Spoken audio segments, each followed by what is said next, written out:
যাচ্ছি জানো, এটা সিক্রেট। দেখো আগে বলি আমাদের এই পরিবেশটা কেমন লাগছে তোমাদের। দেখো প্রচুর প্রচুর শশার জমি।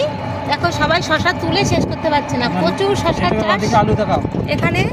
এই দেখো এই পাশে আলু তুলছে সকলে। দেখেছো পরিবেশটা কেমন লাগে সেটা তোমরা আগে ভালো করে দেখে নাও। দেখো এই জায়গাটা কত সুন্দর, দুদিকে মাঠ, বড় মাঠ। এই জায়গাটার নাম কি জানো? এই জায়গাটার নাম হচ্ছে আমাদের মাঝদে। মাঝদে যাচ্ছি, হরিণগাছি পার হয়ে গেছি, দিয়ে মাঝদে যাচ্ছি, তাই মাঝদে। তো দেখো কি সুন্দর লাগছে, সকলে আলু তুলছে, লাল লালে লাল হয়েছে মাঠময় আলুর বস্তা। আর এইদিকে দেখো কি সুন্দর গমের চাষ হয়েছে। ওই দেখো ছোট্ট জমের, এই দেখো গমের চাষ হয়েছে, দেখতে পাচ্ছ? এই যে আমরা সকলে মিলে যাচ্ছি একটু বের করতে। এই দেখো আমার, এটা হয়েছে আমার ছেলে, ভাসুরের ছেলে, নাম হচ্ছে রিপন দেবনাথ। হাই করে বল সোনা, বল হাই। এটা হয়েছে তো সবাই চেনো, এটা আমার হাজবেন্ড।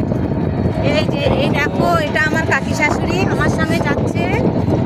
এই দেখো আমাকে তো সকলেই চেনো, যারা চেনো তো চেনো, না চেনো তো চেনে নাও। আমি স্বপ্না, তো তোমাদের সাথে ভিডিও বানাই অনেক দিন থেকে।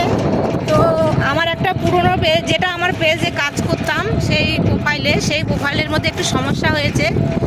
গত 8 মাস হয়ে গেছে কাজ করছি, করে ওখানে অনেক দূর এগিয়ে গেছিলাম। ওখানে আমার আর্নিংও জমা হয়েছে, সে আর্নিংও জমা হয়ে গেছে। এতদিন পরে আমি বুঝতে পারলাম, ফেসবুক থেকে আমাকে নোটিফিকেশান পাঠালো যে আমার প্রোফাইলে সমস্যা আছে, প্রোফাইলে আমার ইস্যু এসছে।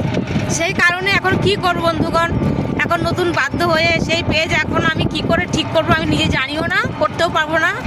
আর আদৌ ওটা ঠিক হবে কি না সেটাও আমি জানি না।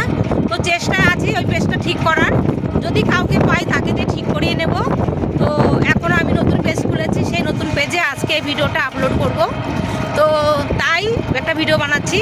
তারপরে বলছি তোমাদেরকে এখন যে কোথায় যাচ্ছি। এইবার বলি, যাচ্ছি আমার মেয়ের বাড়ি, তার মানে জামাইয়ের বাড়ি যাচ্ছি। তো জামাইয়ের বাড়িতে পুজো আছে, ওখানে কালী পুজোর খুব ধুম হয়, 2 রাত্রি যাত্রা হবে। তো পুজোটা বেশ সুন্দর হয়। আবার যাব, ভিডিও করে তোমাদেরকে দেখাবো। তো এই ভিডিওটা এখন যাওয়ার পথে করছি, তো তোমাদেরকে জানালাম এই কথাগুলো। তো বন্ধুরা যাই হোক, এই নতুন পেজে যখন কাজ করতে নেমেছি, কাজ করতে নেমে থেমে থাকলেও ভালো লাগে না। অনেকদিন যাবত কাজ করছি, একটা কাজ করতে করতে বন্ধুদের সাথে কথা বলতে বলতে একটা অভ্যাসে পরিণত হয়ে গেছে। তো কাজটা না করে ভাবছি পারবো না, থাকতে পারবো না, সেটা